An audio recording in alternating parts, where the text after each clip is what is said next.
नयाँ आइपिओ आएको छ है। शिखर पावर डेभलपमेन्ट लिमिटेडले यही फागुनको 17 गतेदेखि जेनरल पब्लिकको लागि 18,42,600 किता आइपिओ इस्यु गर्दैछ। कम्पनीले फेस भ्यालु 100 मा नै यो आइपिओ लिएर आउँदैछ र यो आइपिओ फागुनको 22 गतेसम्म भर्न मिल्छ मेरो शेयरबाट। यो एउटा हाइड्रो पावर कम्पनी हो जसले बागलुङ जिल्लामा 4.96 मेगावाटको Bhimkhola small hydro power project run गरिरहेको छ।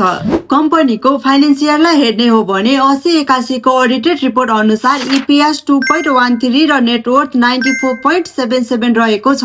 कम्पनीको इस्यु म्यानेजरको रूपमा ग्लोबल आइएमई क्यापिटल रहेको छ भने यसमा मिनिमममा 10 कितादेखि म्याक्सिमममा 10,000 कितासम्म भर्न सक्नुहुन्छ। कम्पनीले पाएको डबल बी को रेटिङलाई हेर्दा कम्पनीमा मोडरेट रिस्क छ भन्ने देखिन्छ। यस्तै नलेजेबल कन्टेन्टहरूको लागि पैसा विथ राजुलाई फलो गर्न चाहिँ नबिर्सनु होला।